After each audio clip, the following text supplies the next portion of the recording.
What's going on, guys, and welcome back to my YouTube channel. Today I have Jaden here with me and he'll be following me along filming my back and shoulder workout for you guys. So something a little bit different here on the channel. As you know from my previous video, I do have a little bit of a back injury today, a lower back injury, but I should be fine. We'll be training shoulders and a little bit of back. As you know, shoulders are my weak point, so I tend to hit them about 3 times a week, and it'll be my main focus for today's workout. So let's get cracking.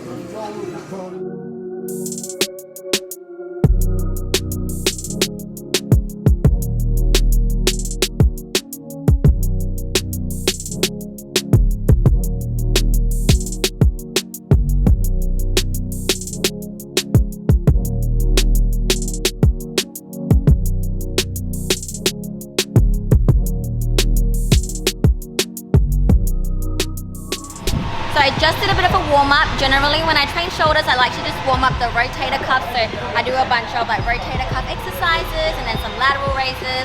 To be honest, I just wing it. Just make sure your rotator cuffs are nice and warm so you don't get injured, and then you're ready to go.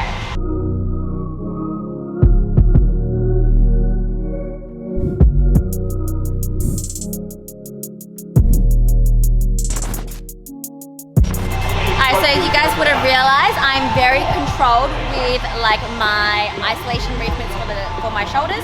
So I did a very controlled front raise followed by a superset of very controlled lateral raises. I feel like a lot of people when they do lateral raises, they tend to swing a little bit too much, get too much momentum in and really hit the traps.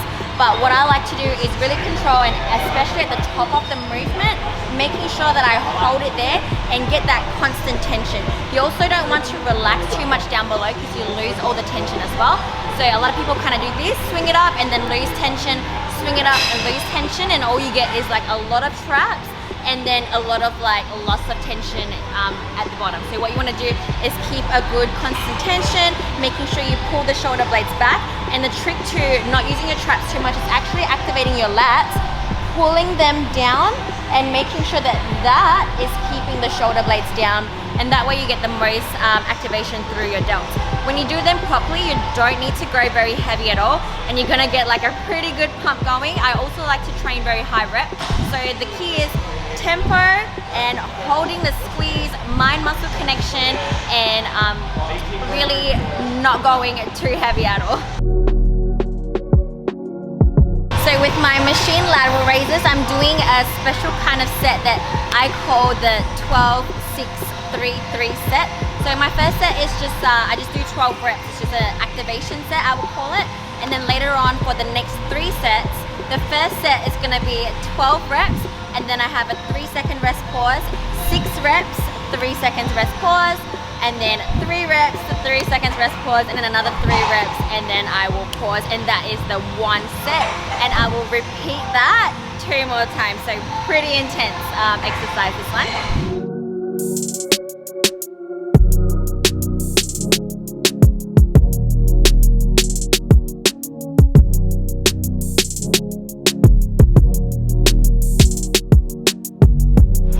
I'm gonna do some cable front raises next. I'm gonna do a regular set of like 12 to 15 reps, and then I'm gonna finish it off with partials pretty much till failure at the end of every set.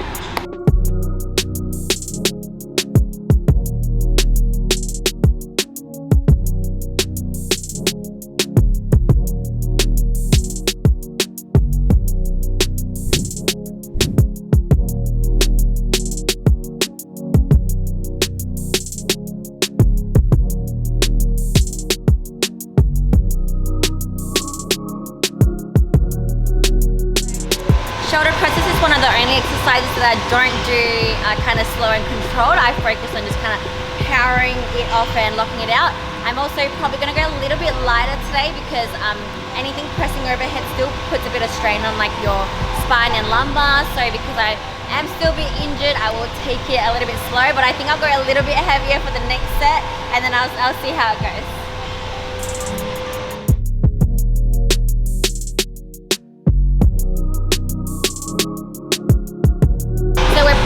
nearly done with the shoulder part of my workout. I'm getting a good pump. I finish off with rear delts because out of all my shoulder heads, I am the strongest with my rear delts at the moment. I'm also really particular with it. So because they are the stronger part of my shoulders, I will just kind of hit it towards the end of the workout. And because I currently want to focus more on like the front and the side delt, that's why I hit them at the beginning. So let's go finish off the shoulder part of my workout with some rear delt machine fly. So because I'm crazy short, I actually do these standing, and I find that like you have to find whatever suits like your body. So obviously if you're someone who's really tall, don't do it standing, but when you look at a machine, you have to think about how that machine is gonna like fit your body. This particular machine fits me best when I'm standing, but if I go to a different gym and it's a different height, then I may not do it standing. So what I like to do is stand behind it. I'm gonna lean forward onto this pad thing, and then get my thumbs and put them on the inside, and then your fingers on top like that. The most important thing next is to make sure you're stretching out forward. And the most common mistake is I see a lot of people swinging way too far back, and then they start to hit their scapula and their rhomboids, and they're really not hitting the rear delts. So to really hit the rear delts, you need to stop at a 180-degree angle. So right there is where you hit the rear delts the most. Just about there. Anything past that, you're going to be squeezing your back and using your back. So you really want to make sure you keep nice and controlled and stop there. You can even come to a dead stop and really squeeze it to get that mind muscle connection if you find that you don't feel your rear delts as well.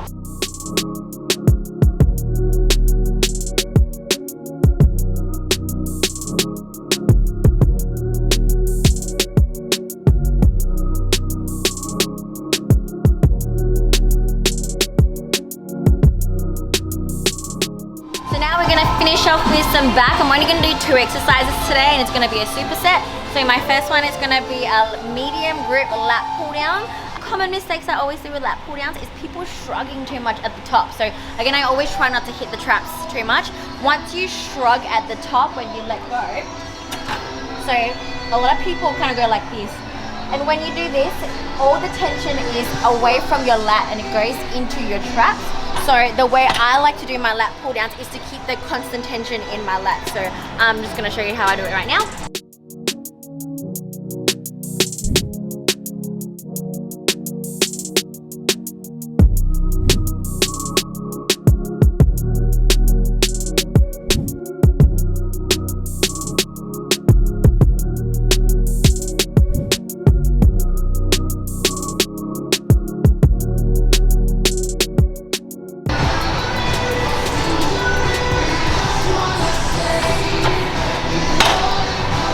You can see I never fully let go, because again, once you let go, you push all the weight into your traps, but more than that, you take the weight away from your lats, which is the area you want to be growing.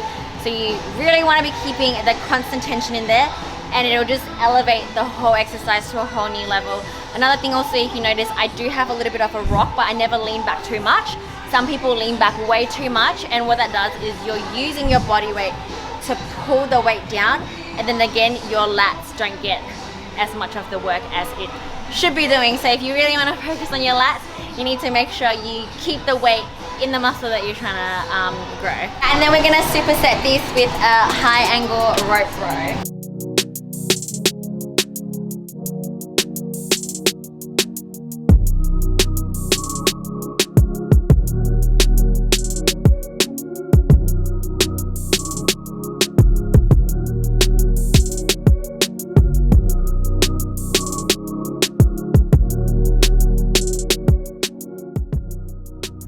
So the second exercise I did was a high angle rope row. So basically just wanting to stretch out the lats, again without like letting go fully and losing the tension from there.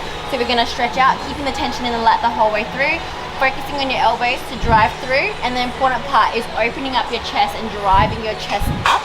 A lot of mistake people do when they're rowing in general is rowing their whole body backwards. That way you don't get the full contraction. So you always want your body to be moving in the opposite direction as your elbows, so that your back gets like the most amount of contraction that you can get.